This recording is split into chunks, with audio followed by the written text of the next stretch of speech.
Bienvenidas y bienvenidos a un nuevo episodio del podcast Miradas al Derecho. Y hoy tenemos el honor de conversar con la jueza, a quienes ustedes conocen muy bien, a la jueza Lucero de Alba.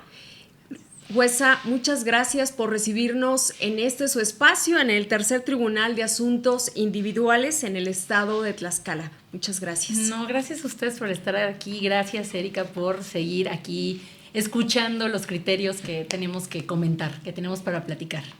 Pues sin duda, y además criterios muy relevantes. Hoy vamos a conversar de un asunto que estoy segura que va a ser de su interés porque tiene que ver con violencia obstétrica, pero también con una parte que se ha explorado poco, que tiene que ver con la responsabilidad del personal médico y también hasta dónde puede llegar pues la responsabilidad de las instituciones como el IMSS, como el ISSSTE del Estado. Pues nos gustaría que nos comenzara compartiendo cuáles son los hechos de este asunto.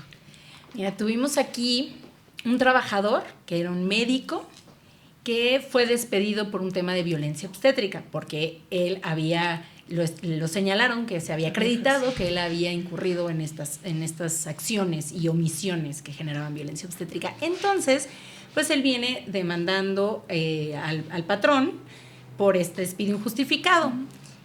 ¿Y cuáles son los hechos propiamente que se le reclaman a él? Que, bueno, habían muchísimas cuestiones, que no había canalizado a nutrición, que no había analizado un tema que no había realizado los ultrasonidos, que no había remitido por dermatitis, que no habían anotado el riesgo obstétrico en el expediente clínico, que no. Todos esos puntos venían. La situación es que en el momento en el que la derechohabiente da a luz, esta mujer pierde a su bebé, ¿no? El bebé fallece, entonces vinculan las actuaciones de este médico con el fallecimiento del bebé. A todo esto sí hay un punto también importante, además de todas estas omisiones. Señalaba siempre esta señora, venía diciendo que cuando la atendía, ella sí sentía un trato despectivo, un trato pues como de rapidito porque tengo muchas cosas que hacer, que no era atendida de manera adecuada. Ese era su sentir, ¿no? Y que incluso le tomaban la presión sobre la chamarra, y que pues ella sentía que no le ponían la atención que se debía a su tema, ¿no? Entonces, pero la situación fuerte y severa que venía en el acta administrativa eran todas estas omisiones, ¿no? Dijeron, no realizó nada de esto y el trabajador viene y dice, aquí está el expediente clínico. Entonces, con este expediente clínico quiero demostrar cómo sí lo realicé. Entonces, bueno, pues estos son los hechos y así inicia el asunto. ¿Y cuál es el planteamiento que se venía haciendo, el problema jurídico que se le presenta pues al tribunal? Ahí es en donde empezamos aquí a padecer, porque empezamos a buscar precedentes para entender cuáles eran los elementos normativos, jurídicos, abstractos que teníamos que aterrizar al caso concreto. Y nos dimos cuenta que no habían pronunciamientos aún sobre qué elementos tendríamos que analizar. Entonces nos clavamos a estudiar la NOM 007 del 2016, que es el de atención a las mujeres en su embarazo, en el parto, también la atención a los bebés. También analizamos, evidentemente, CEDAW, evidentemente estudiamos Belén do Pará. Y bueno, ya para aterrizar a qué sentencias podíamos ubicar, está una muy famosa que es de la Corte Interamericana, IIV contra Bolivia. Okay. Pero este asunto no habla de violencia obstétrica, es de los primeros que salen y no habla de violencia obstétrica. Es un asunto en el que una mujer entra a ya está embarazada, ya va a tener su bebé, y en la cesárea determina el médico que si tenía otro bebé más adelante, entonces podría ser muy gravoso para su vida. Entonces el bebé nace y en ese momento el doctor toma la decisión de la ligadura de las trompas de Falopio. Entonces se consideró que era un tema de falta de consentimiento. Ella estaba despierta porque solamente estaba la habían anestesiado de cintura para abajo, pero no le toma, estando ella consciente, no le toman la opinión. Entonces la Corte Interamericana aquí habla de un tema de del consentimiento libre, informado, previo.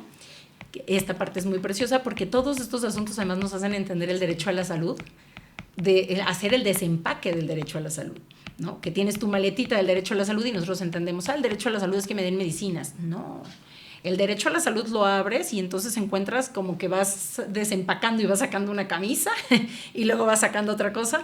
Y lo primero que te encuentras también es violencia obstétrica, ¿no? Entonces, tu derecho a la salud es evitar la violencia obstétrica. Y cuando hablas de violencia obstétrica tienes que entender también el consentimiento informado. Pero ¿cómo es el consentimiento informado? Es previo. Es antes de que te lo hagan, no que te informen después de que te lo hicieron. Es libre, ¿no? Esto es, no te tienen que obligar, o sea, te estoy informando y hay consentimiento, pero no eres libre, ¿no? Entonces de eso viene el segundo tema que encontramos, que fue un criterio de la primera sala que hablaba de la violencia obstétrica como tortura. Sí. Como tortura. Ese fue muy importante porque esta es una mujer que llega a la institución médica, la revisan un día, le dicen todavía no estás lista. Creo que habían pasado 3 días, cuando ella ya tiene un momento en el que dice, creo que acabo de perder el líquido. Y entonces, ya que está el bebé incluso perdiendo signos vitales, es cuando ya le dicen, bueno, si firmas para que te hagamos una ligadura también, si firmas, entras a quirófano. Cuando ya entonces eso es un momento se consideró, dijo la Corte, esto es tortura. Sí. O sea, consentimiento previo, porque todavía no se lo hacen, pero no hay forma de que sea libre. Esto se considera una tortura. Pero, insisto, en el primero de la Corte Interamericana no se hablaba de violencia obstétrica. En este de la Corte todavía no nos fijaban elementos. Encontramos varios de tribunales colegiados que hablaban del triaje obstétrico y de que su violación implicaba una forma de violencia obstétrica. El triaje, en los términos hospitalarios, en la parte de urgencias, es cómo van a catalogar a la persona cuando llega la lesión, si es leve, media o grave, y dependiendo de eso son los tiempos de atención, a quién lo mandan. Hay así triaje obstétrico. Entonces hubo un asunto en el que se determinó que no se siguieron los tiempos del triaje obstétrico.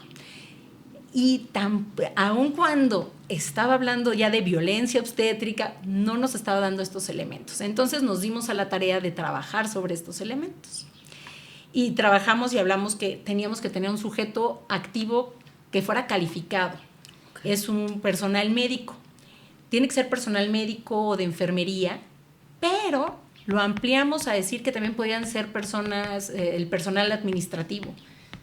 Si llega una mujer embarazada a la institución y en ese momento el personal de administrativo no le está queriendo dar el acceso, ahí ya hay una violencia obstétrica, aunque no sea un tema, no sea una persona de la salud propiamente, sino un administrativo. Y aquí también referimos que esta situación es irrelevante si se da en un hospital público o privado, que esto también debía de ser muy relevante, lo definimos así. Y luego hablamos como un segundo elemento que siempre tiene que ser en un contexto obstétrico, porque si no se da en un contexto obstétrico estaríamos hablando de una negligencia médica.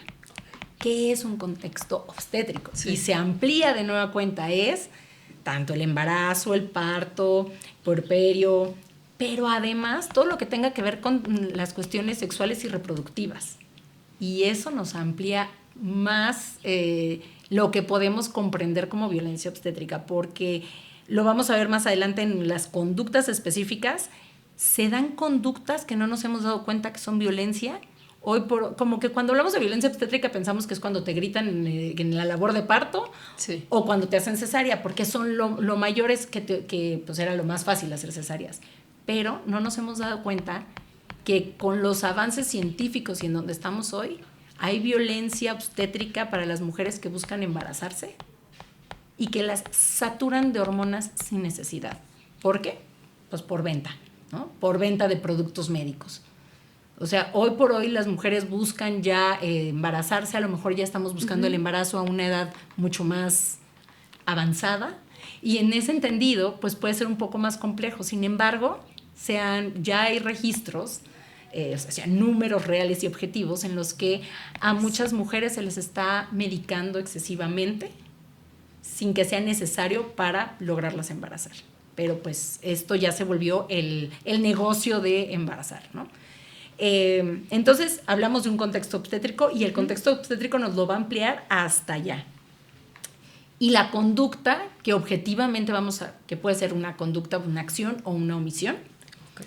Y esas conductas pueden ser muchísimas. Hablábamos de la negación de la autonomía corporal, que sería el primer momento en que la mujer dice no quiero y aún así le hacen la ligadura.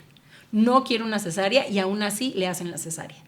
Aun cuando el médico quiera justificar en ocasiones que es que yo consideré que era lo necesario, tiene que haber realmente una justificación de ello, ¿no? Y eso se va, porque además en estos asuntos tenemos otra cosa muy hermosa que son las pruebas periciales. Entonces está esta negación de la autonomía corporal, el tema del consentimiento informado, que ya lo platicábamos, como si desempacamos el derecho a la salud obstétrica, es como que, ¿sabes cómo es un desempaque? Me figura más como estas muñequitas chinas, no, es cierto, rusas. Estas rusas que la abres, es el derecho a la salud, claro. Sale del derecho a la salud, violencia obstétrica, y sí, entonces tenemos todas estas cuestiones que tiene que haber consentimiento, que no puede haber esta medicación innecesaria, sería el segundo elemento. Okay. No puede haber ni cirugías ni medicación innecesaria. No sé si recuerdas que le llegaron a llamar a Monterrey la capital de las cesáreas.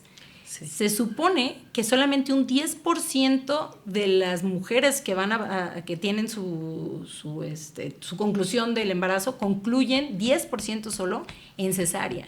En Monterrey llegaban al 55%. Era demasiado. Es muy cómodo la cesárea para el médico, para la médica. Es muy fácil decir, no me hables a las 3 de la mañana, ¿no? Sino que lo ponemos ahorita a las 9, programada 9 de la mañana y todos contentos. Y eso se volvió una cuestión, pues, rutinaria parecía, ¿no? Entonces, ni cesáreas o anestesias o los medicamentos, técnicas invasivas cuando no son necesarias. ¿Qué otra cosa tenemos? Déjame aquí, voy viendo mi acordeón. Los tratos crueles, humillantes, deshumanizados. ¿Sabes qué llega a suceder? Es que es la de la cama 102. Sí. Es un tema bastante fuerte, pero más allá de que sea la cama 102, pues conocemos la cantidad de insultos, gritos, burlas y estigmatizaciones que se llegan a hacer, y digo, no es necesario repetirlos aquí, pero simplemente es, ¿quién te manda tu edad? Sí. No te quejes, ¿quién te manda tu edad? Sí, también toma de prejuicios, totalmente, la estigmatización por edad, por clase, por origen, ¿no? Frases que no asimilamos que son violencia, pero es que no estás cooperando. No, espérate, si yo soy la que está pariendo, no tú. El que tiene que cooperar eres tú conmigo, sí. No yo contigo, ¿no? ¿Quién es quién aquí? Entonces, sí. Cosas así de mínimas que les hemos llamado siempre los micromachismos, que de repente son indetectables, son estas cuestiones, ¿no? Las omisiones negligentes, que es aquí lo que entraba todo lo del trabajador que te estoy contando, ¿no? Que era el que no le había mandado por la dermatitis, no le había mandado a nutrición, que no le había hecho el ultrasonido. Todo eso eran omisiones negligentes, o también se cuenta ignorar signos de alarma y no observar los tiempos de atención del triaje, por ejemplo. Ese punto se veía en esa sentencia. Claro. Otro elemento que podría ser son las violaciones a la confidencialidad. Uh-huh. Eso también puede ser una violencia. Hoy por hoy que tenemos tanto el tema de redes sociales, un médico que se tome la foto así de que aquí en mi primer parto, sin tener la autorización y mucho menos, ¿no? Sin el cuidado, por supuesto que ese puede ser un tema de violencia obstétrica. Y bueno, otro punto importantísimo que sale de la NOM 007 uh-huh. es el tema de las omisiones de elaborar y comunicar planes de seguridad obstétrica. En cuanto tú sientas que el bebé no te dio unas patadas en tanto tiempo, inmediatamente tienes que ir al médico. Cuando tú sientas que la panza se pone dura, ¿no? Tiene que haber una comunicación. El doctor, atento a lo que está viendo en ti, claro. Tiene que estar haciendo esa comunicación. Sí, como esas señales de alerta que tienen que atender. Y entonces, por último, tendríamos como último elemento es que la conducta que te están ya imputando tenga un nexo causal con estas, el resultado que se te imputa tenga nexo causal con todo esto. En el caso teníamos que que falleció el bebé no, de hecho creo que cuando nació ya había nacido, porque el asunto precisamente era que el bebé se había enrollado en el cordón umbilical. Entonces, si lo que él había hecho fue la razón por la que el bebé murió. Claro. ¿No? Antes de pasar a ese nexo causal, que además es muy importante, porque usted ya lo decía, podremos ver también tema de pruebas periciales, no quisiera dejar de destacar esto que nos acaba de compartir y destacarlo con nuestro auditorio. Es muy relevante pues, protocolo, yo me atrevería a llamarlo así, de los elementos que configuran violencia obstétrica, porque no hay propiamente un marco jurídico, no hay algún documento que los enumere, un documento legal, como lo están haciendo ustedes en esta sentencia. Por eso me parece tan importante destacarlo. Sí, fue una construcción, que fue una construcción que tuvimos que entender, y mucho partió de la norma 007, porque ahí vimos cuáles son las obligaciones. Y atendiendo lo que tienen que hacer, la forma en la que lo tienen que hacer, pues pudimos observar a dónde nos llevaba. Bueno, y las tesis que te comentaba para comprender, no para hablar, era para comprender el tema de el tener el consentimiento informado, porque se me hacía muy relevante comprender las dimensiones del consentimiento informado. Claro, y esto es de utilidad y de interés no solo para el personal médico, sino también para las personas gestantes, para que puedan tener muy claro en qué circunstancias está ante un caso de violencia obstétrica. Usted de manera muy brillante ya pues nos enumeraba los elementos que consideraron, y que incluso en tema de pues el contexto, no limitarse solamente a las situaciones en las que puedan estar de parto, sino que incluye mucho más. Ahorita enumeraba pues algunas de las pues frases, de algunas de las señalamientos que se les puede hacer cuando están en labor de parto, y que tener muy presente que eso también es violencia obstétrica. Porque lo normalizamos, ¿no? Normalizamos que te digan una situación, como que te digan ese tipo de palabras, entonces tú no... Claro. En realidad, cuando hablamos de estadísticas, las estadísticas son muy complicadas, porque no sabemos cuántas mujeres en realidad lo sufrieron, pero no lo identificaron, ¿no? Sí. Adelante, sí. No, y eso me pasaba también cuando entendimos el punto de que incluso los temas de salud reproductiva que te están empezando a medicar, cuando lo empezamos a detectar, los números no eran muy a la alza porque no se detectaban como tal. Los números no eran muy altos al principio, pero es hasta que te vas informando y dices, si no tenía yo que medicarme con tanta hormona, sí, ¿por qué me la recetaron? ¿No? Sí, este punto que menciona también es muy relevante, jueza, porque sabemos efectivamente el bombardeo que existe de algunas clínicas, y usted lo menciona bien, no solamente es a clínicas públicas, sino también clínicas privadas para algún método de reproducción asistida. Y entonces pareciera que es no importa las consecuencias, bajo cualquier circunstancia, ellos, y eso es violencia obstétrica, sí, lo están señalando como tal. Sí, es que fíjate, me quiero embarazar inmediatamente, pues vamos entonces con tratamiento, ¿no? Pero antes se podía sin tratamiento, ahora ¿por qué inmediatamente las mujeres dicen me quiero embarazar y entra el tratamiento? Pero no lo veíamos como un tipo de violencia. Claro, y hay entre los que, bueno, los más de 10 elementos que nos menciona para que se configure violencia obstétrica, no quisiera dejar de destacar algunos que me parecen muy importante que conozca nuestro auditorio.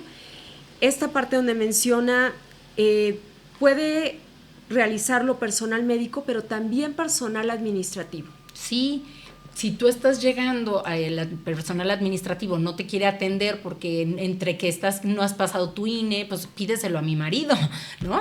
Pídeselo a quien venga aquí atrás conmigo, a mi mamá, a mi hermana. Sí, claro. O sea, esa parte de, no, usted debe de traer todas sus cosas. ¿Qué no le enseñaron a traer sus cosas? con usted es con la que me estoy atendiendo, y tú, y estamos ahí con esta persona que está ya entró en labor de parto, pero la señora administrativa le dice, no, si trae prisa, se hubiera levantado más temprano, y así va a tener un bebé. Sí. Con esa desorganización va a tener un bebé. Eso, desde que tú llegas y no te están admitiendo a la clínica, que de verdad yo sé que van a decir es que están inventando los supuestos. Todo lo que les estamos contando aquí son asuntos que ya pasaron por los tribunales. Todos los asuntos, todas las ideas que estamos poniendo aquí son asuntos que han pasado por tribunal. Sí, y que lo han vivido las personas gestantes, que sabemos que es parte de las conversaciones en el día a día. Esto es lo que refiere. Esto, exactamente. Y a mí, te digo, esta parte del personal administrativo sí se me hace que debemos de tenerlo como muy claro y muy presente, porque el hecho de que desde la entrada te estén poniendo un personal administrativo, cuando tú ya estás en labor de parto, ha llegado a dar las situaciones de mujeres que terminan dando a luz afuera en el jardín del hospital, porque no las ingresan. Claro. Y quien no la esté ingresando en su momento puede ser este personal administrativo, ¿no? Hemos tenido un montón de notas en donde dio a luz en la banca, dio a luz en el jardín, sí. Porque no las remiten en el momento que tienen que remitirlas. Por supuesto. Y hay otros de los elementos, ya mencionábamos, puede ser tanto instituciones públicas o privadas, pueden ser conductas, acciones u omisiones, que esto también es muy importante. Sí, bueno, la omisión es pues, lo que le venían reclamando a este doctor en este asunto, ¿no? Que no remitiste, y tú tenías que haber remitido a nutrición, tú tenías que haber ordenado hacer esto. Entonces, tus omisiones generaron estas cuestiones, al final, esta cuestión de que el bebé había fallecido, ¿no? Porque tú omitiste cumplir con tus obligaciones. Entonces, claro, eso también es violencia obstétrica. Y otro punto que me parece muy relevante y que es poco explorado tiene que ver con violación a la confidencialidad. Es algo que poco se señala, pero que sabemos que, usted lo decía muy bien, actualmente con el uso de redes sociales puede haber, caer en indiscreciones o que algún doctor decida, es mi primera parto, ¿por qué no comparto esta fotografía? O cosas todavía más violentas, que aunque no salga tu cara, pero sin tu autorización, que señalen, este es un hongo y aquí tomen tu foto, ¿no? Todos esos temas de confidencialidad, no sale tu cara, pero finalmente no hay por qué estar haciendo estas situaciones que hoy son tan fáciles, ¿no? Porque los teléfonos con el video y con la cámara nos pueden llevar a eso. O la forma en la que los puedan llevar los asuntos, porque son asuntos muy sensibles. ¿De qué forma los vas a llevar, no? ¿De qué forma los vas a poder llevar a exponerlos médicamente? Claro. Y finalmente, bueno, esto que decía, donde retomando precedentes de la Suprema Corte, lo de tratos crueles, que es muy importante también tenerlo presente. Sí, bueno, y ese creo que además que es como que el que más recordamos. Creo que es el que más nos queda presente porque es como que a todas nos ha llegado una tía, una prima, alguien. Claro. De verdad es que es del común en la mesa el cómo los trataron en la clínica, ¿no?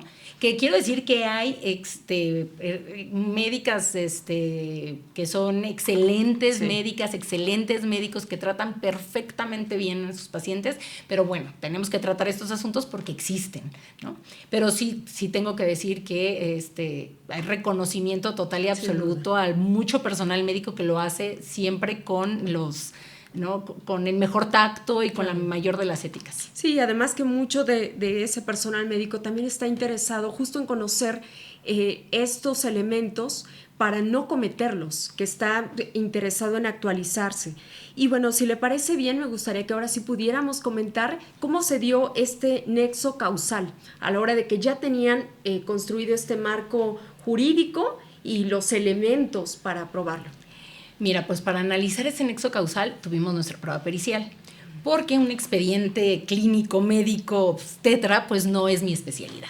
Entonces yo necesitaba porque fíjate que venían cosas como, es que no está poniendo el riesgo obstétrico, y venían en clave, venía un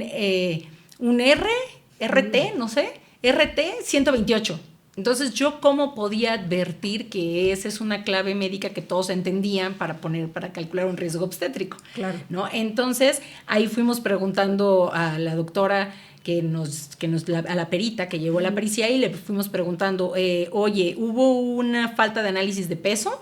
Y nos decía, no, bueno, está mal establecida, dice, no está como debidamente desahogada en el expediente clínico, pero sí está. Oye, ¿y qué pasa con el tema de la medición de fondo uterino? No, mira, está también, sí se advierte aquí, no hubiera podido poner mayores elementos, pero sí está. Entonces ya la perita nos fue señalando todo y resultó que todo estaba en el expediente, solo que el expediente venía un tanto mal llenado, por decirlo menos. ¿Escueto? Escueto.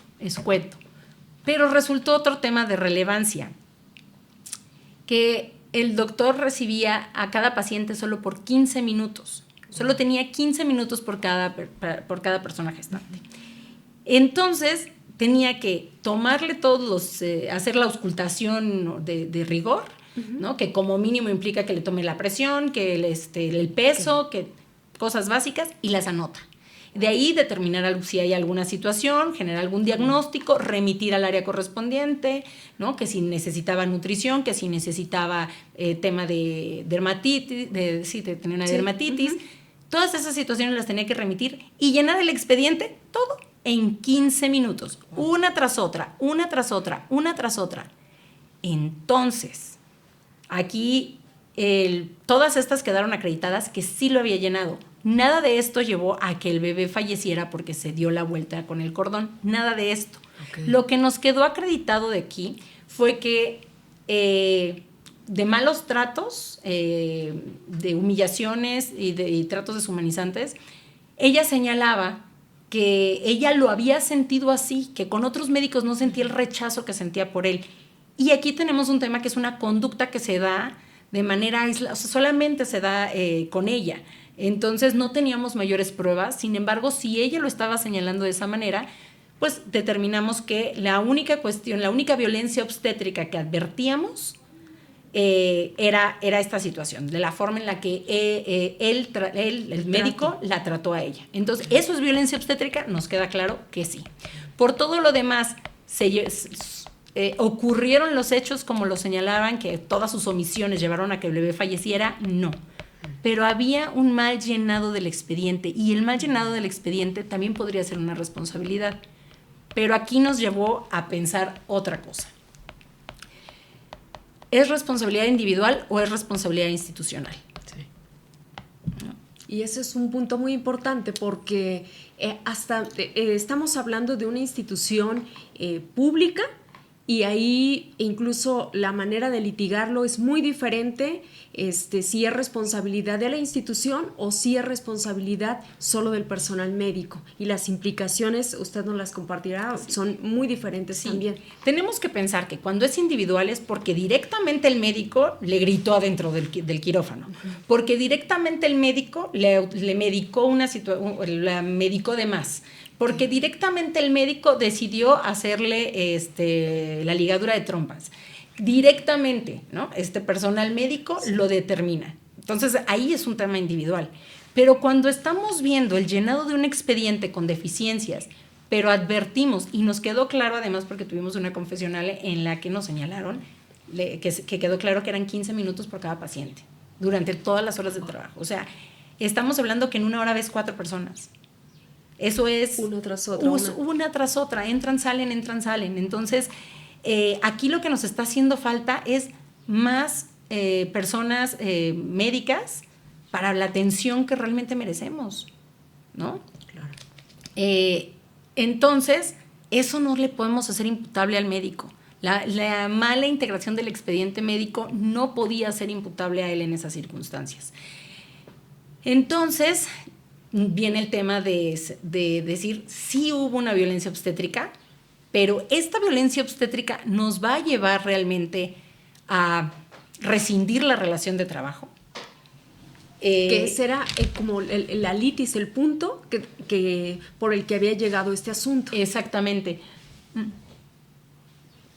Nuestro asunto llega porque lo corrieron por violencia obstétrica. Nosotros determinamos, ya que analizamos todo y desmenuzamos todo, dijimos, sí hubo una violencia obstétrica. ¿Cuál fue? Los malos modos que tuvo con ella, ¿no? Estos malos tratos.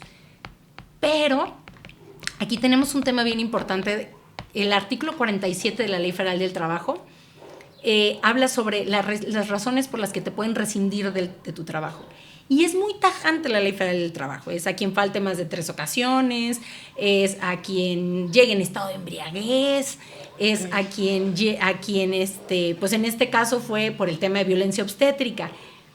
Pero nos llevamos a pensar que la Ley Federal del Trabajo es revolucionaria. Sí. Básicamente, perdón por poner este ejemplo, pero es tú robas y te cortamos la mano. Es una sanción así, ruda, ¿no? Sí. No hay una visión de derechos humanos en la Ley Federal del Trabajo. Exactamente. Y era lo que le estaba haciendo falta aquí al artículo 47 sobre el tema de rescisión. Hay que aprender aquí a hacer una ponderación, ¿no? Analizando una interpretación conforme a la estabilidad en el empleo, claro, y a la proporcionalidad de la conducta, ¿no? Entonces, la violencia es violencia, me queda claro que sí es. No me van a decir, ¿cómo no hay violencia? Ajá, claro. Pero no hay violencia chiquita y violencia grande. Me parece que sí podríamos hablar de una violencia leve, que podríamos hablar de una media y una grave. Grave es cuando perdimos al bebé, cuando perdimos también a la persona gestante, o cuando ya le truncaste su desarrollo de vida, ¿no? Su plan de vida porque le hicieron la ligadura sin consentimiento. Eso es grave. Eso me da para una rescisión. Pero el hecho de que le haya hecho sentir incómoda en sus... sí es algo complicado, pero me parece que nosotros estamos pensando en que queremos mejorar nuestro sistema. Sí. Y corriendo a las personas no lo mejoramos. Entonces tendríamos que pensar en la gradualidad de las sanciones. Y de verdad que siempre tendríamos que estar pensando en las disculpas públicas y en los cursos.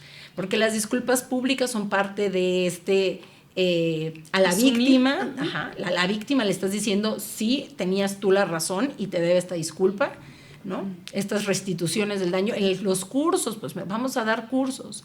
Y más que también cursos, me gustaría decir que hay muchas materias que deberían ser obligatorias universitariamente, no solamente para los de derecho, claro, sino que derechos humanos debería estar en arquitectura, pues, en biología, ¿no? Yo digo siempre, derecho del trabajo y derechos humanos tendría que estar, pero permeando en todas las universidades, en todos los niveles. No lo tenemos tristemente, pero si no, pues empecemos con cursos. Y ya de ahí podremos hablar de amonestaciones, de notas de demérito, de suspensiones temporales y al final la rescisión. Y esto no solo para este asunto lo hemos estado planteando aquí en este tribunal, porque cuando hacemos la conciliación, siempre intentamos en la conciliación escuchar qué sucedió, ¿no? Y entonces es que venía en estado de embriaguez. Espérate, ¿cuántas veces ha venido en estado de embriaguez? ¿No? Porque si además estás viendo que es una persona que tiene una situación reiterada, tenemos una situación de alcoholismo, la situación no es la solución no es correrlo. ¿En qué momento también vamos a hablar del derecho del trabajo desde el derecho humano de a ver cómo hacemos para apoyar al compañero que tiene un tema de alcoholismo? Claro, que es una enfermedad. Es una enfermedad. Entonces, ¿qué te voy a dar? Una incapacidad, o cómo lo podemos solucionar antes de rescindirte. Teníamos un asunto de un trabajador que era el que mandaban todas las mañanas a comprar, se perdía el trabajador en que iba por las tortas y los refrescos, entonces lo corren porque se ausentaba de sus labores todos los días. Sí, ok, lo entiendo, pero es tan grave porque además iba por las tortas de todos. Entonces me parece que es tan grave como para haberlo rescindido. No podríamos empezar, pero la ley dice, el patrón decía, la ley dice rescindir. Hay que rescindir. Se ausentó. Y en alguna ocasión te conté también de una conciliación de un trabajador que me faltó 3 veces. Sí. Esa también fue fantástica escuchar. ¿Por qué faltas 3 veces? Faltó, lo corro. ¿Por qué faltaste? Una depresión. Una depresión, ¿te acuerdas? Que sí. No me levantaba. ¿Y por qué no le hablaste al patrón? Pues, ¿qué le iba yo a decir? No me puedo despertar y el patrón me iba a decir, tómate un café y vente. ¿No? Entonces, sí, pero si nos vamos a los derechos humanos, si le preguntamos a los trabajadores qué está sucediendo, por qué esta conducta, pues entonces no tendríamos que irnos directo a la rescisión, sino modular este tipo de sanciones, ¿no? Graduarlas. Y creo que la Ley Federal del Trabajo le falta mucho eso. Te digo, es una ley bastante viejita que le hace falta esta perspectiva de derechos humanos. Y esto que nos plantea, jueza, es muy, muy importante porque estamos acostumbrados además a un sistema penal, bueno, a un sistema en general muy punitivista. Entonces, todo que sea castigo. No viniste a laborar 3 días, adiós, te vas, te corren. No hay esta pues empatía, no hay esta escucha que pues permitiría que no haya tantos asuntos, litigio. Y hay un punto que me gustaría que pudiéramos destacar, porque es como esta línea delgada de pues la conducta del personal médico. A lo mejor para la mujer sí hubo unos malos tratos. A la hora de que ustedes revisan, y usted lo dice muy bien, hay que aprender a graduar las sanciones. ¿Cuándo consideramos que si le gritó, podemos considerar que ese es un maltrato o no? Si en este caso a la hora de tomarle la presión lo hacía sobre el suéter, ¿eso es un maltrato? No lo es. Es esta línea delgada y además porque normalmente está solo el personal médico y la paciente. Sí, te digo que son cuestiones de realización oculta. Son cuestiones de realización oculta. Sin embargo, varias de las... Pues es que todo esto está en estándares de prueba, ¿no? ¿Cuánto es suficiente para considerar que tenemos probado que efectivamente le tomó la presión así?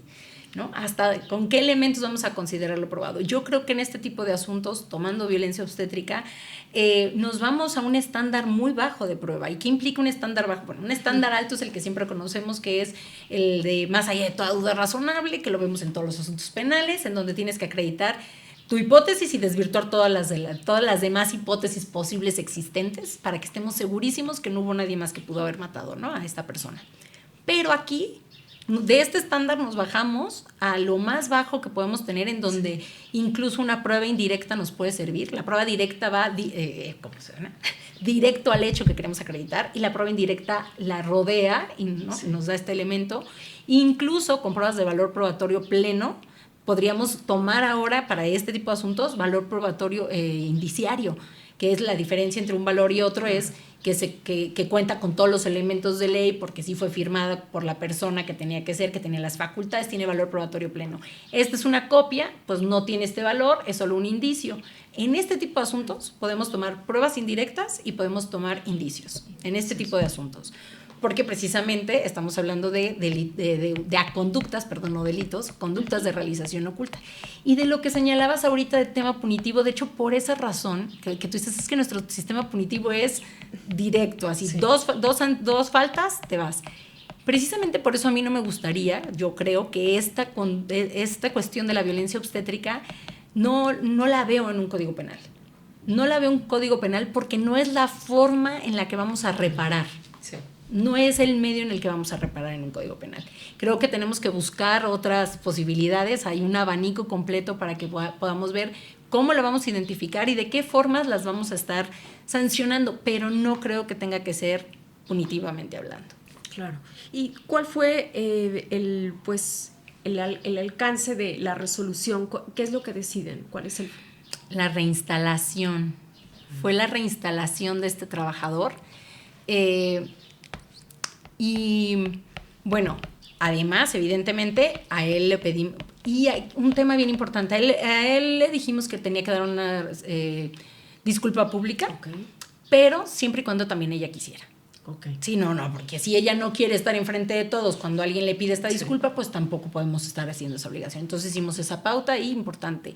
Por supuesto que obligamos trae una obligación el instituto, me parece, le dijimos de temas a cursos a los médicos, y él se podía ir con una amonestación, ¿no? Además, él podría irse con una amonestación o nota de demérito. Ya, te digo, pero también con la intención de que ya el instituto empiece a considerar esta cuestión de graduar sus sanciones. No te vas a ir directo a estar corriendo gente, a la rescisión directa, sino atender y analizar debidamente estos asuntos. Porque además, como nos comparte el caso, es importante también tener presente cuáles son las circunstancias en las que está laborando el personal médico. Usted lo decía, tienen 15 minutos para atender a una persona gestante, para revisarla, para levantar el expediente. Y cuando las tienen en labor de parto, ¿a cuántas mujeres tienen labor de parto al mismo tiempo? Claro. ¿No? No es posible cumplir con la obligación que tienen como servicio médico, como personas de salud médico, con tan pocos insumos, insumos que estamos hablando de personal, insumos médicos, porque además tienen que hacer tienen que hacer magia con las 2 jeringas que les dan. Claro. Entonces sí están en una situación también muy compleja, por eso creo que no tenemos que verlo solamente directo sobre, el personal médico, sino atendiendo a todo el panorama, ¿no? Claro. Tiene que ver todo el contexto. Las circunstancias en las que están laborando. Y una vez que nos compartió este asunto tan relevante que tiene que ver con responsabilidades del personal médico, con violencia obstétrica, no quisiera dejar fuera el tema del consentimiento informado, nada más para que nuestra audiencia pues, le quede claro por qué es tan importante y en qué consiste. El consentimiento informado es que debes de tener muy claro qué es lo que tienes, ¿no? Si te van a decir que es necesario, como en el asunto de Bolivia, es necesario hacerte la ligadura, pero te tienen que informar en un lenguaje accesible, que es lo que nos reclaman a nosotros como personas juzgadoras, cómo nos reclaman que usemos metalenguaje, ¿no? Porque tenemos hablamos de sobreseimientos, ¿no? Causales de improcedencia y cosas muy... Lo mismo los médicos. O sea, el personal médico, las doctoras, de repente te empiezan a hablar de cómo tienes los triglicéridos y cosas que tú no estás comprendiendo. Entonces, tiene que ser accesible. O sea, el personal médico te tiene que explicar de la manera más accesible qué es lo que tienes. ¿Qué consecuencias puede tener en tu cuerpo que te hagan esa ligadura? Y tú puedes, en ese consentimiento, tú puedes preguntar lo que tú quieras. Oiga, y entonces si a mí me van a hacer esto, me va a afectar y me va a venir, porque he oído de la osteoporosis. O sea, no, usted no puede preguntar, yo nomás le informo porque aquí tengo que... No, yo he oído que cuando a una mujer le hacen esta situación, le entra antes la osteoporosis, usted dígame. Entonces tienes la posibilidad de preguntar. Eso el ejemplo lo estoy poniendo así porque no es nada más lo que yo te quiero informar, ya te dije, toma la decisión. No, mis preguntas, ¿no? Claro. No, y no importa si tu pregunta es de la mesa que la tomaste con tus amigas mientras tomabas el café y escuchaste. Todas las preguntas que quieras, entonces tiene que ser previo a que te hagan cualquier intervención. Este consentimiento tiene que ser informado. Para que tú des el sí, tienes que estar totalmente informada y, por supuesto, libre. Son los 3 elementos: previo, libre e informado. Son los 3 elementos para que tu consentimiento valga. Si no se da alguno de esos, aunque hayas firmado, ese consentimiento no vale. Y la falta de este consentimiento informado puede también ser violencia obstétrica. Precisamente fue el asunto de la primera sala. En este asunto no era libre. Este asunto no fue libre y se dijo, no fue libre, fue tortura, porque no era libre. Ella sabía perfectamente bien lo que iba a implicar. A lo mejor sí se lo dijeron antes y a lo mejor sí tuvo toda la información, pero le dijeron, si no me firmas para que yo te haga el procedimiento, que era la ligadura de trompas, me parece, si no me firmas no vas a entrar al quirófano. Claro, además se lo preguntan en el momento en que está en labor de parto, en el que con todo el estrés. Claro, que no puede pensar tranquilamente cuáles pueden ser las consecuencias. Entonces, si no es libre, no hay consentimiento. Muy importante este asunto. Si nos pudiera compartir nada más el número de asunto para que lo tengan presente en algún momento, lo compartimos en nuestras redes sociales. Claro que sí. Para que se pueda mencionar. Y hay otro, jueza. Déjame, sí lo tengo. 160 del 2023. 160 del 2023, para que nuestro auditorio lo tenga presente. Es un precedente muy relevante, porque no tenemos en la construcción de la doctrina jurisprudencial estos elementos tan detallados. la sugerencia para que tome nota. Y hay otro asunto que le tocó también resolver en el tribunal, jueza, que tiene que ver con otra problemática, pues que también tiene que ver con derechos de las personas trabajadoras. Y se trata de acoso, y en hay un tema pues de pruebas también.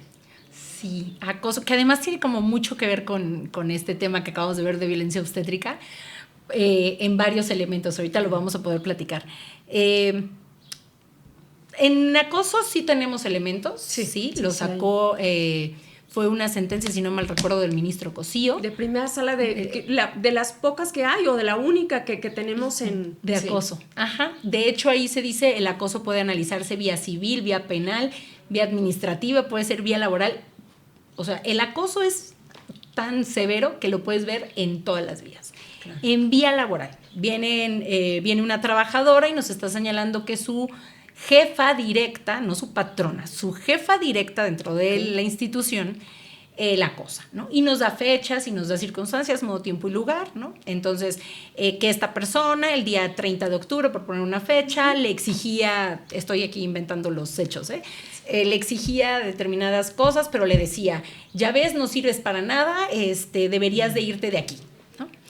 Teníamos las circunstancias, modo, tiempo y lugar del acoso. Entonces, llegamos hasta aquí lo que me gustó de este asunto fue el tema del razonamiento probatorio. Okay. Digo, porque en términos generales los hechos son así como te los estoy contando. No habría más que decir, esta persona me acosó, y decía, este día me acosó, este otro día me acosó, este día y me dijo estas cosas. No, bueno. Claro. Y que son como muy frecuentes en casos de acoso, ¿no?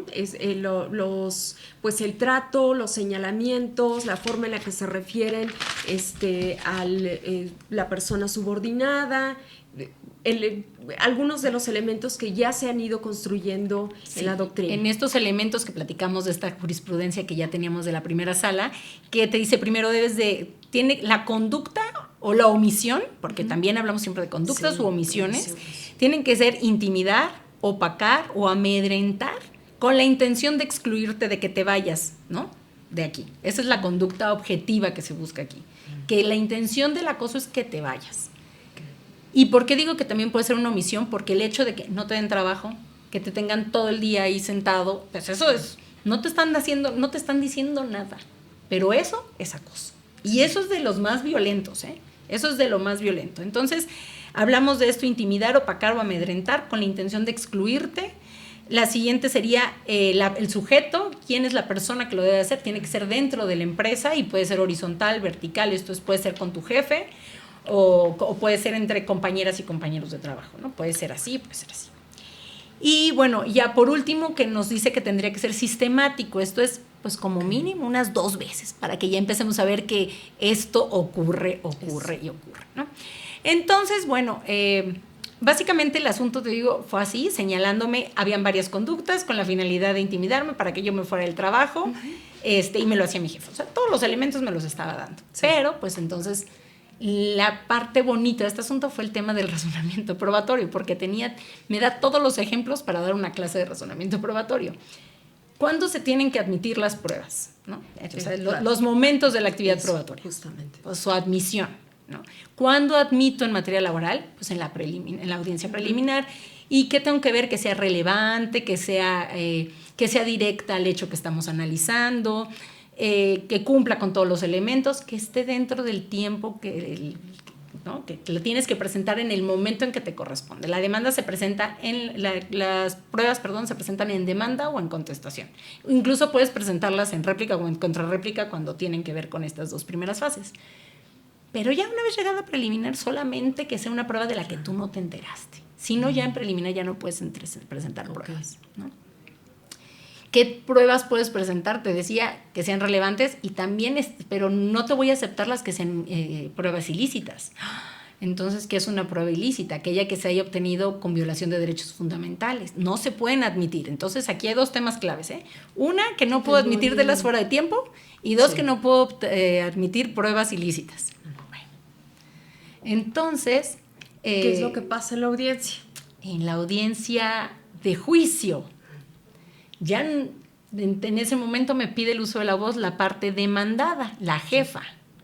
Y la jefa me dice que tiene una prueba que quiere poner ahí a mi vista, ¿no? ¿Qué trae?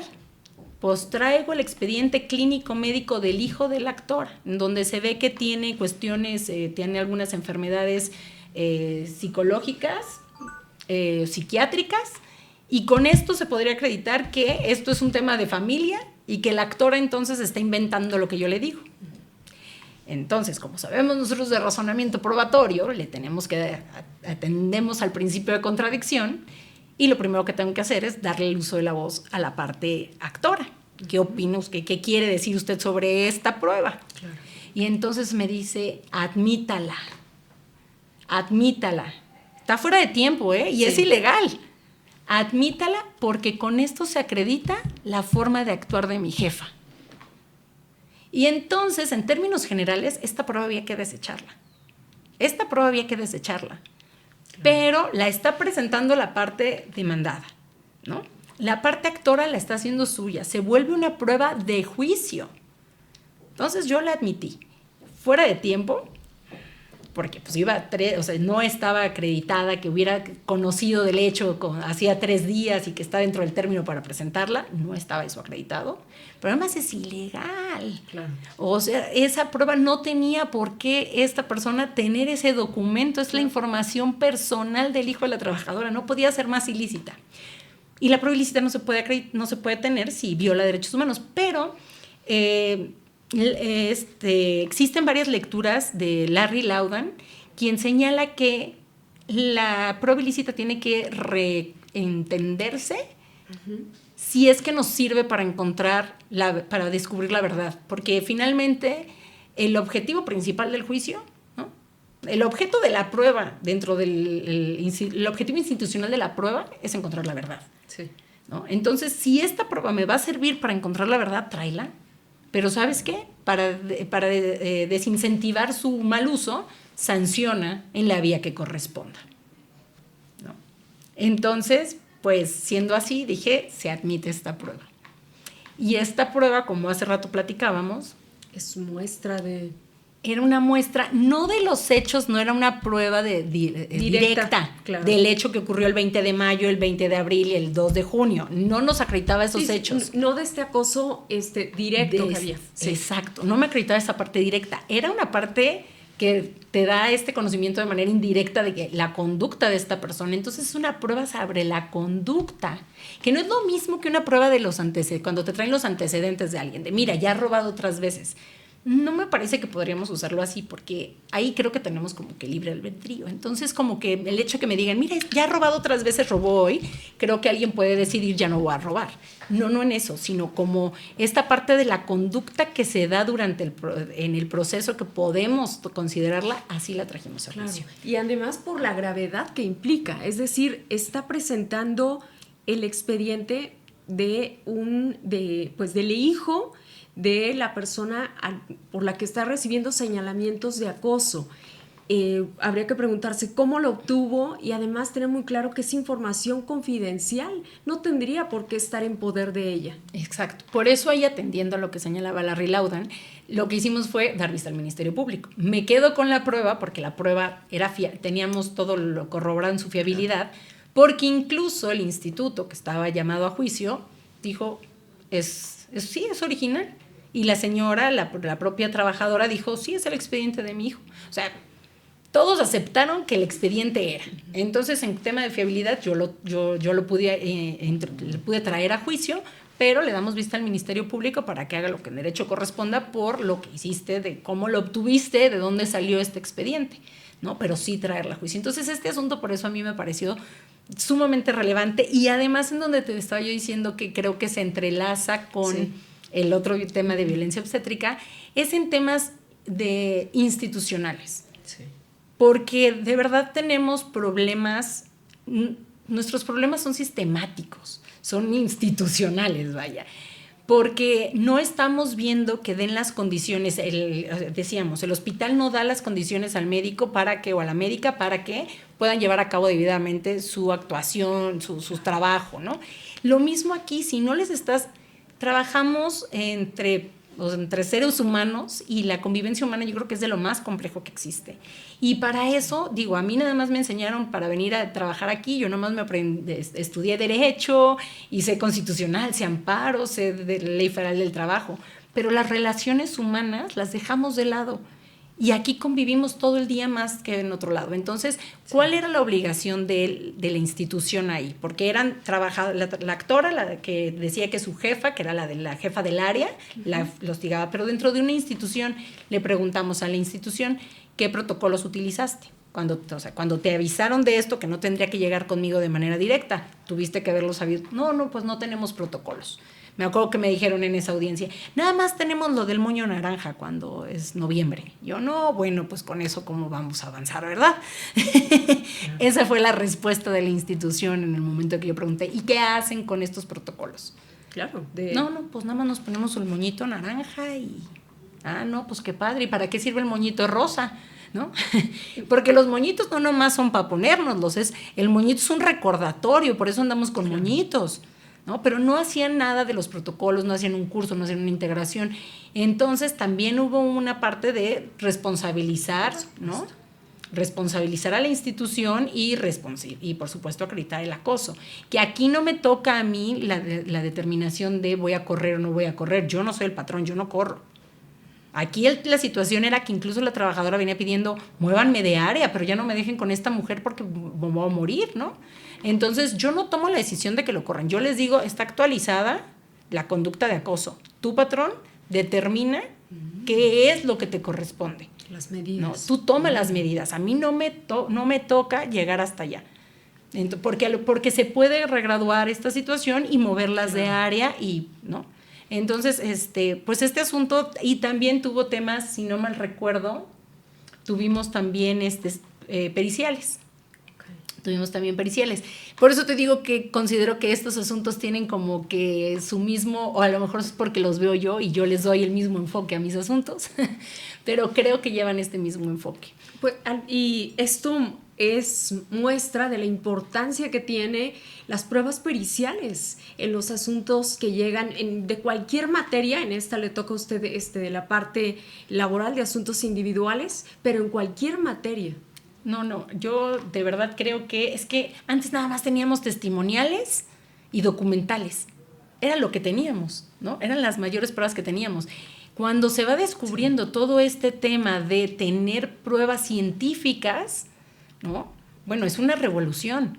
Es una revolución. Y ahora, ¿cómo entendemos y cómo integramos la prueba científica a nuestro diario, a nuestro día jurisdiccional? ¿Cómo lo vamos a integrar a nuestra sentencia? ¿Cómo tenemos que analizar estas pruebas? Porque yo, jueza, desconozco la materia sobre la que me van a hablar. Entonces, ¿cómo yo puedo analizar algo sobre lo que desconozco? Entonces, tuvimos que ver técnicas, ¿no? Se tuvieron que empezar a poner... Está el caso Daubert, donde se pone qué es, entonces un método para que lo consideremos válido, este método científico, y lo podamos introducir. Y en realidad lo que calificamos de las periciales es su calidad, ¿no? Vamos analizando la calidad de la pericial. Analizamos quién la emite. Eso es muy importante. ¿Quién me está emitiendo la pericial? ¿Quién es la persona experta para hablarme de un tema de violencia obstétrica? ¿Quién sería la persona experta para analizar ese expediente?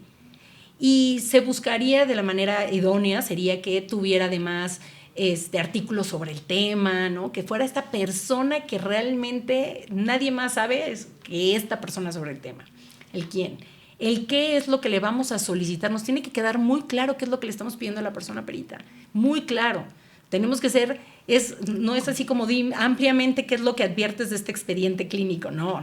Tenemos que ser específicos en qué es lo que estamos buscando, porque es una prueba pericial que se va a enfocar a ese objeto. ¿Qué queremos que nos responda? ¿Cómo nos lo dice? ¿Cómo soporta lo que nos está diciendo? ¿Sobre qué método científico? ¿Sobre qué literatura científica? Todo eso tiene que estar bien reforzado.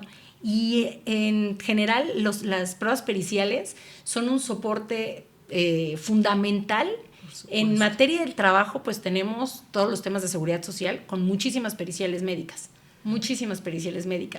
Por supuesto, tenemos estos que no parecería que podrías tener una prueba pericial, pero en de violencia obstétrica dijimos, Yo no tengo la capacidad de análisis de un expediente, de leer un de expediente. un expediente médico. Porque lo mismo que si le damos a un médico uno de nuestros expedientes, pues del mismo modo no va a ir conociendo qué es cada una de las actuaciones que tenemos ahí. Entonces, vaya, la prueba pericial de verdad es que nos ha brindado, es una puerta de conocimiento para poder llegar a esa verdad de la que hablábamos, ¿no? La prueba, el objeto institucional de la prueba es llegar a la verdad, que es lo que buscamos en los asuntos. ¿Qué verdad? Pues sí, es la verdad que logramos obtener a través de todas las pruebas que logramos obtener, ¿no? Pues muy importante esto que comparte y para que lo tomen en cuenta también las personas litigantes y por supuesto también las personas trabajadoras que lo asuman también pues como parte de sus derechos para tener una defensa en estos juicios. Y no quisiera terminar, jueza, sin que nos diera pues su opinión. No sé si quiera comentar algo más de este asunto de acoso.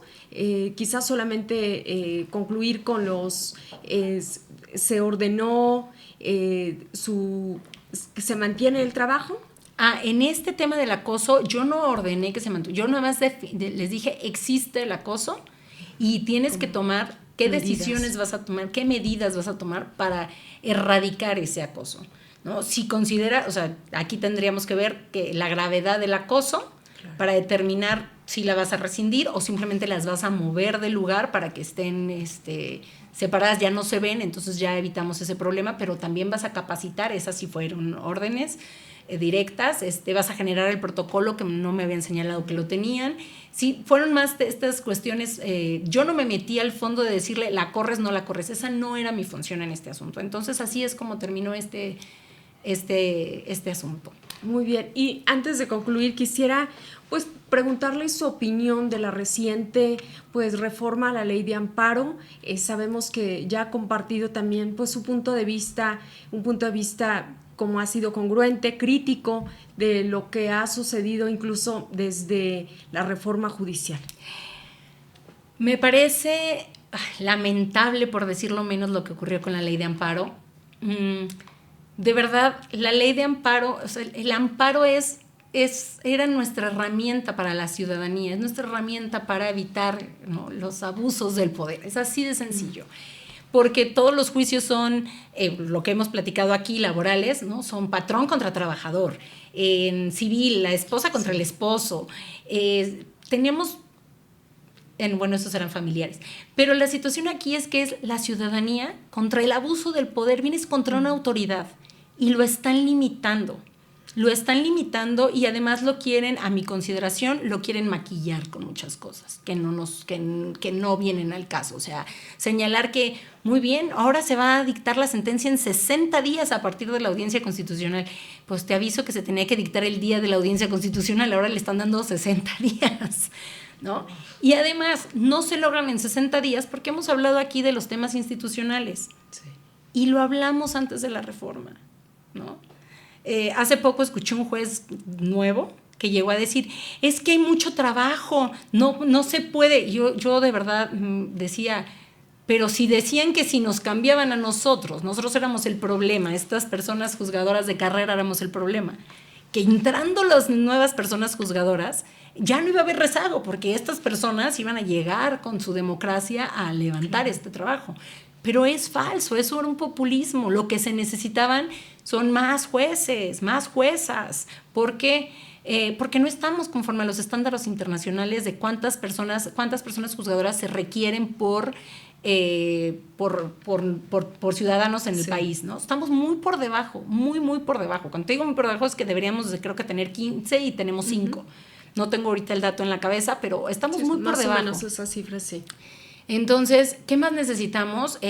Por supuesto, necesitamos siempre capacitaciones, porque no nos damos abasto con las capacitaciones. De verdad, mucha gente queda fuera. Sí teníamos la escuela judicial y por más que se hacen cursos en línea, no alcanzamos 55,000 trabajadoras y trabajadores en el Poder Judicial, ¿no? ¿Y qué necesitábamos? Hablábamos de que necesitábamos una reforma procesal para recortar cuestiones que no se tienen que ir a amparo indirecto y luego para la revisión, sino que se podían ir directo de manera al juicio, al tribunal colegiado. Habían cuestiones procesales que se podían cambiar, ¿no?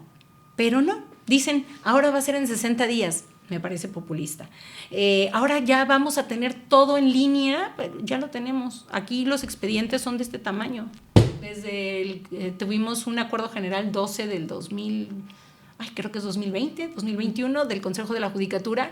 Ya tenemos expedientes en línea, ¿no? O sea, ya tenemos muchas cuestiones institucionales que nosotros trabajamos con el IMSS o que trabajamos directamente con la Comisión Nacional Bancaria. Tenemos muchas cosas que ya se trabajan de esta manera. Entonces, esa parte me parece que la quieren maquillar mucho, pero que en realidad no es nada que podamos ponerle una palomita.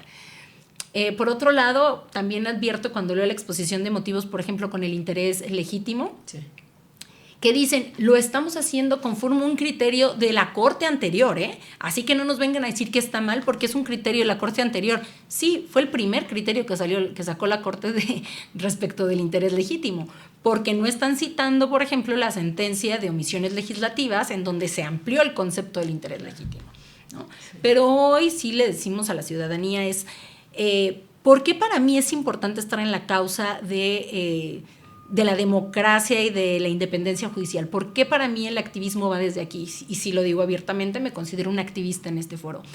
Porque también soy una activista, ¿sabes?, en pro de las ballenas. Porque también soy una activista que está en pro de salvar el basurero de Cholula, que, bueno, no salvar el basurero, más bien es el problema que genera el basurero de Cholula, que en el menor tiempo que tenía, creo que eran 30 años de vida que tenía el basurero y se lo consumieron en 8, lo cual implica que se están contaminando las aguas. Entonces tenemos las ballenas, tenemos el tema del basurero, podemos hablar de las madres buscadoras, de los niños con cáncer. Todo eso lo logra, también tiene su lucha desde la parte jurídica. Entonces, cuando yo me considero una activista desde este planteamiento, desde decir, soy activista de la independencia judicial y de la democracia, del Estado de Derecho, es porque yo sé que desde esta trinchera jurídica, desde lo que yo sé hacer, que esto es lo que sé hacer, sé que estoy en todas estas otras luchas que también son mías, ¿no? Que por supuesto que si me dicen que hay una marcha de ballenas, yo voy a salir a la marcha de ballenas, pero creo que tenemos que hacer entender que todas estas cuestiones colectivas pierden su fuerza con la reforma de la ley de amparo. Por eso es que estamos tan consternados, ¿no? Porque todas estas luchas que te digo se van a ver afectadas. Sin hablar de la suspensión, que la suspensión era la columna vertebral de nuestro amparo, porque ¿de qué caso tiene que ganes una sentencia si al final ya no está la materia que estabas reclamando, ¿no? Claro. Siempre pongo el ejemplo básico de la casa, ¿no? Por mi casa va a pasar un tren, ¿no? De aquí a que se determina si es correcto o no que la casa pase por tu tren, pues ya tumbaron tu casa. Al final te dicen, ay, tenías razón, no tenía que haber pasado por ahí, pero ya perdiste tu casa. La suspensión implica que no toquen tu casa. Y ahorita lo que están haciendo es poner son mayores fracciones a lo que consideran que no se puede tocar, lo cual además es inconstitucional. Porque la propia Constitución dice que el análisis de la suspensión es de la persona juzgadora. Pero cuando en la ley de amparo están metiendo las fracciones en el 129, pues entonces si te dicen, estas no las puedes analizar tú, persona juzgadora, porque ya las analizó el legislativo. Me estás quitando mi actuar, te estás metiendo con un poder, o sea, ya no estamos respetando esta división de poderes. Es inconstitucional que me estén poniendo más razones. Yo tengo que analizar si hay orden público o interés social y si hay apariencia del buen derecho, no tú. Entonces nos están metiendo más en temas que de verdad son de riesgo, como los temas que sabemos de la unidad de inteligencia financiera, ¿no? Y por supuesto también está los temas de ejecución, ¿no? Los de la ejecución que pues cada vez nos cierran más a las personas ciudadanas el poder lograr que se ejecute una sentencia contra la autoridad. Lo puedes ganar, pero si no logras ejecutarlo, entonces no hubo una justicia efectiva. Claro. No hubo una justicia efectiva. Entonces, bueno, ahorita tenemos que la cereza del pastel fue el tema de la retroactividad. Que sí lo vamos a poner, que no lo vamos a poner, que lo vamos a quitar, que no tendría que estar aquí. Lo modifican y dicen, pero no dice lo mismo que antes. Sigue siendo retroactividad. Y no podemos ponernos tú y yo a jugar dominó y a la mitad de la jugada de dominó me digas que me vas a cambiar las reglas. Es así de sencillo. No me pueden cambiar las reglas ahorita. Me parece que sí hay formas de comprender cómo no podemos aplicar, por ejemplo, si ya te otorgaron la suspensión provisional, la definitiva, ¿conforme a qué? O sea, esta me lo otorgaron con ley anterior y esta va a ser con la ley actual. Yo creo que hay forma de hacer análisis e interpretaciones sobre ya temas de derechos adquiridos, pero bueno, lo dejaremos a ver qué hacen los jueces, las juezas y los jueces de amparo, que tienen una labor titánica con esta aplicación, ¿no?, de la ley de amparo. En estos términos van a tener de verdad una tarea que mis respetos. Yo aquí desde lo laboral les estaré viendo, estaremos analizando todos los criterios, pero triste ver que este tipo de reformas se dan así un paso tan fácil, sin que podamos ya blindarnos contra los abusos del poder. Claro. Y con esta importante reflexión, jueza, pues yo le agradezco que nos haya compartido estos criterios tan importantes que son, pues, están presentes en la vida cotidiana de las personas, temas de derechos a la salud, temas de responsabilidad del personal médico, de acoso, de derechos laborales y por supuesto también esta pues reflexión que nos hace respecto a la ley de amparo. Le agradezco mucho que nos haya pues aceptado y compartido este conocimiento. No, yo les agradezco. Muchísimas gracias por estar aquí, por seguirnos dando el uso de la voz para poderles seguir llegando a la ciudadanía, para que se enteren de todo esto que pues es que sus derechos. Claro, sin duda sus derechos. Gracias. Muchas gracias, jueza, y muchas gracias a usted por acompañarnos en este episodio del podcast Miradas al Derecho. Hasta la próxima.